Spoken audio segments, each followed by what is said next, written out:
మరుసటి రోజు కూడా నేను బయటకు వెళ్ళాల్సిన అవసరం వచ్చింది. ఆ రోజు కూడా అలాగే స్కూల్కి వెళ్ళిపోయాక అక్కడ కూడా పడిపోయింది.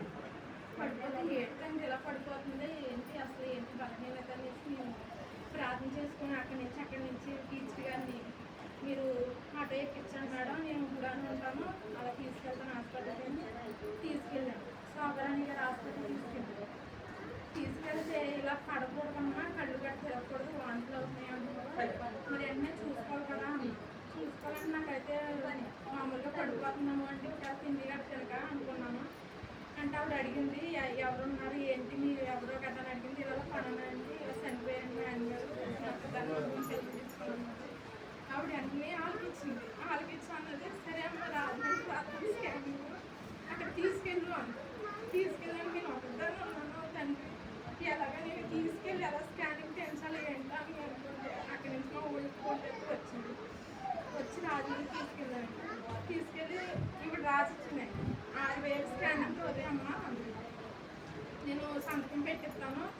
లేదు అంటున్నావు కదా, ఎవరు లేరు అంటున్నావు కదా, నీకు ఈ సంతకం పెట్టిన కాంతి పట్టుకొని వెళ్ళి స్కానింగ్ తీపించుకోండి. అలాగే వెళ్ళి తీపించుకున్నాను. తీపిస్తే అక్కడ 6,000 అవ్వాల్సింది 3,000కే స్కానింగ్ అయింది. తండ్రి నా వల్ల నువ్వు ఉన్నప్పుడు నాకు తోడుగా ఉన్నావు, నేనైతే ఏమి చేయకపోతున్నాను, ఎవరు లేదు చేసుకుని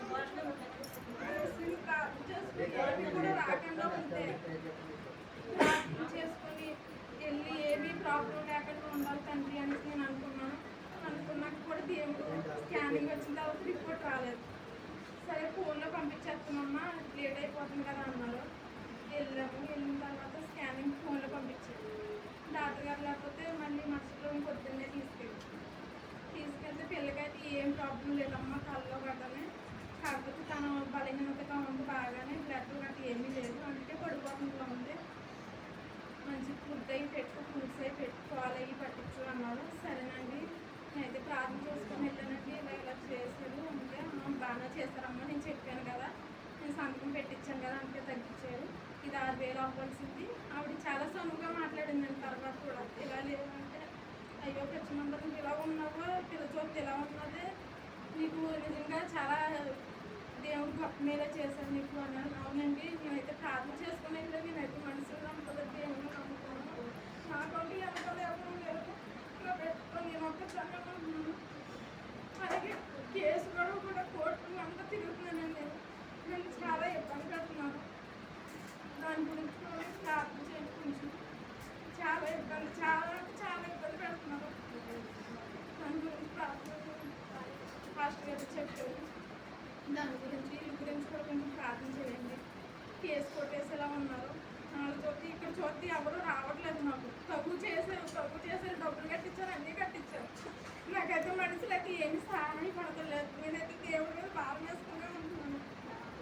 అంటే ఏంటి నేను డబ్బులు కట్టేసి ఎంతలా చేశాను, నేను ఇబ్బందులు పెట్టానైనా కానీ డబ్బులు కట్టాను.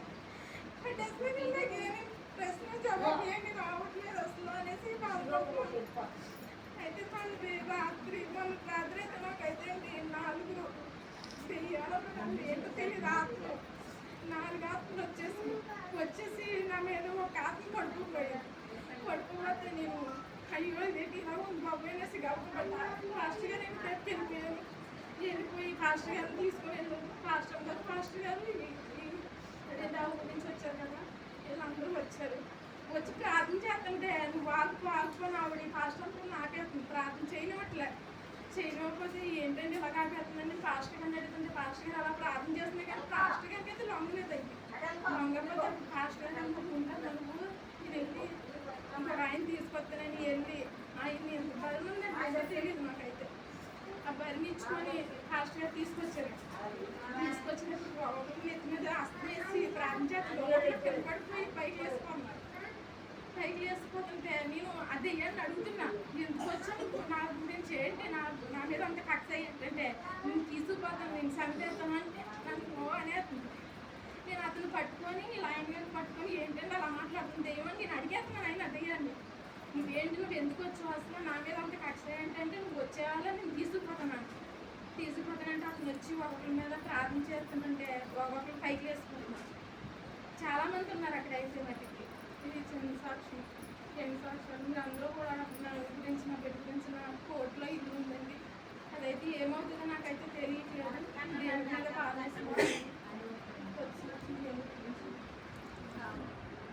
అవును బాగుంది. ఇంకైతే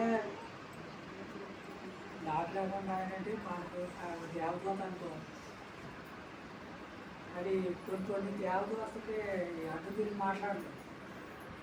సాధనాత్మ మోసే శరీరాన్ని సజీవంగా పైకి తీసుకెళ్ళాలంటే మోసేని పరలోకం తీసుకెళ్తుంటే ఆయన ఇక్కడ పరలోకం తీసుకెళ్తుంటే అడ్డం పడితే అపవాది కృష్ణ గారి దేవత దేవుడే నేను గతించిన కాదు అంటాడు. అలాగే నాకు లేకుండా ఆయన చెప్తే ప్రార్థన చేసి అది ఎలా ఆయన దేవునికి ఆకేసాడు అన్నమాట. అప్పుడు దేవుడు దిగొచ్చాడు. వచ్చి అప్పుడు ఆయన శక్తిని ప్రవేశపెట్టగానే అది తప్పుని పోనీ కొన్నిసార్లు ఫస్ట్ సేవకుడి మాట ఏనో సేవకుడు చెప్పినా ఏనో ప్రార్థన చేయని పరిశుధాత్మ దిగొచ్చినప్పుడు పారిపోతాయి. అలాగే కొన్ని దేవదూతను కూడా లక్ష్య అప్పుడు దేవుడిని వస్తాడు. ఆవిడ మీద దాడి చేస్తున్నాయి. ఆ సమూహం తొలగిపోతాయి. బాణాలు కానీ కూడా మనకు అర్థమవుతుంది.